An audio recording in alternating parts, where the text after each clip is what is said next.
안녕하세요. 뉴스 속 날씨 김수현입니다. 지난 3월 21일 세계보건기구 WHO는 미국의 다국적 농업생물공학 기업 몬산토가 판매하는 제초제 라운드업의 주요 성분인 글리포세이트를 발암 가능 물질로 분류했습니다. WHO 산하 국제암연구소는 의학학술지인 랜싯 종양학 온라인판을 통해서 글리포세이트가 발암성 물질 분류 등급 가운데 두 번째로 위험한 EA 등급에 해당한다고 밝히기도 했는데요. 오늘은 이 글리포세이트에 대해서 환경운동연합 맹지연 국장과 함께 이야기 나눠보도록 하겠습니다. 국장님 안녕하세요. 안녕하세요. 네.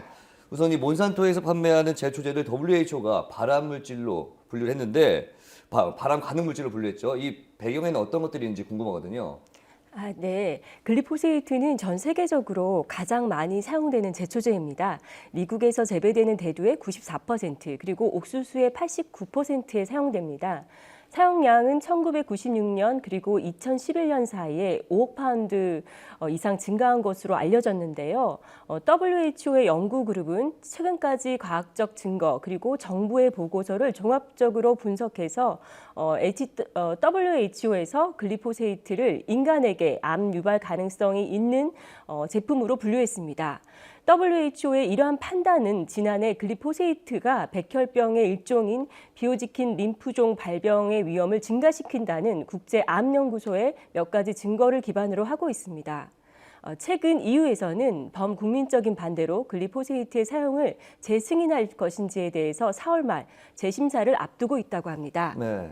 사실 이 글리포세이트가 사람이나 포유류에는 해롭지 않다는 게 일반적인 견해였지 않습니까? 그래서 이 라운드업 세일즈맨은 프레젠테이션 과정 중에서 이거를 뭐 직접 마시기도 했다는 이야기를 들었는데 사람이 마셔도 될 정도라면 무해한 거 아닌가요?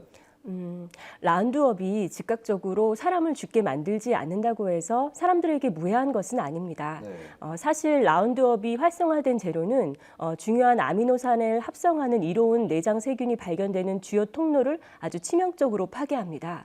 프로바이오틱이라고 불리는 이로운 내장 박테리아는 사람의 건강에 매우 중요한 역할을 하는데요. 소화를 돕고 그리고 자가 면역 질환의 발생을 막고 그리고 비타민의 합성을 돕고 튼튼한 면역의 기초를 제공합니다. 요약하면 라운드업은 이로운 장내 박테리아의 기능을 방해하고 이로 인해서 장내 벽의 삼투압을 높여서 자가 면역 질환의 증상을 보이도록 하는 것이죠. 결과적으로 글리포세이트에 노출된 사람은 다른 화학약품이나 환경 독성에 더욱더 취약해질 수밖에 없습니다. 더 무서운 것은 글리포세이트의 노출에 의한 영향이 수개월 혹은 수년에 걸쳐서 서서히 염증으로 체내의 세포 시스템에 자리 잡도록 만드는 것인데요.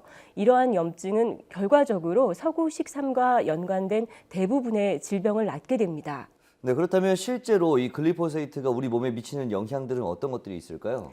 네, 라운드업이 불임증이나 각종 암, 파킨슨병 등을 유발하는 것으로 알려지고 있는데요. MIT의 스파테니 세네프 박사하고 그리고 앤소니 삼셀 등은 라운드업의 주요 성분인 자맹성 글리포세이트가 주된 유해 화학물질로서 서양식 식단에 결부되면서 장 질병, 그리고 비만증, 당뇨병, 심정질환, 우울증, 자폐증, 그리고 불임과 각종 암과 알츠하이머병으로 나타난다고 2013년에 발표했습니다. 그리고 2015년 2월 17일자 내추럴뉴스닷컴은 미국의 밀 농사의 몬산토사의 글리포세이트 라운드업 제초제가 지난 20년 동안 300배나 더 많이 살포됨에 따라서 미국 어린아이들의 소아 만성 영양 장애병인 소아지방변증이 거의 3배나 늘었음을 보도했습니다.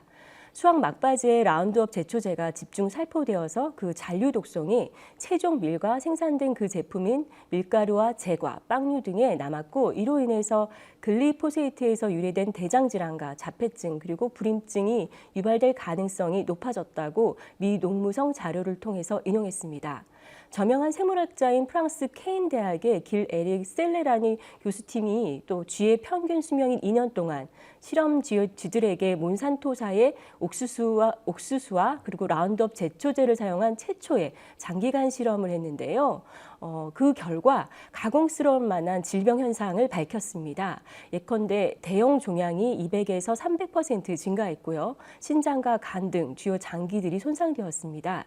특히 70% 이상의 암컷 실험쥐들이 조기 사망하기도 했습니다. 네, 또 이 글리포세이트가 유전자 변형 농산물이죠. GMO와 관련이 있다고 하던데 그 이유는 무엇이 될까요? 앞서 말씀드린 바와 같이 글리포세이트는 1990년 말 이후 전 세계적으로 급격하게 그 사용량이 늘어난 제초제인데요. 유전자 변형 작물에 주로 사용되었습니다. 국내 식품용으로 승인된 128건의 작물과 그리고 농업용으로 승인된 109건의 작물 중 그 상당수가 글리포세이트 제초제와 관련이 되어 있는 GMO입니다. 전 세계적으로 글리포세이트의 사용량이 급증한 이유는 GMO 때문이기도 한데요.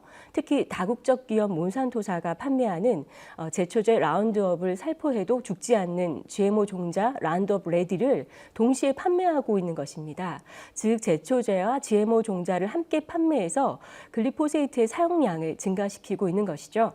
그래서 GMO의 작물과 살충제의 조합은 몬산토사에게 엄청난 부를 가져다준 최상의 조합이었는데요. 몬산토사가 GMO 시장에서 급부상한 것은 바로 제초제인 라운드업과 GMO 종자 라운드업 레디의 대성공 때문입니다. 라운드업은 1974년에 개발되었고 라운드업 레디는 94년에 출시되었는데요. 라운드업만 두세 차례 뿌리면 라운드업 레디 종자 이외의 식물은 모두 제거됩니다. 그래서 김매기를 하느라고 고생할 필요가 없는 것이죠. 이처럼 편리하고 강력한 성능을 내세워서 몬산토는 제초제와 GMO 종자 시장에서 점유율이 급속히 커진 것입니다. 네. 그러면 우리나라에서는 이 GMO와 글리포세이트를 어떻게 관리하고 있나요?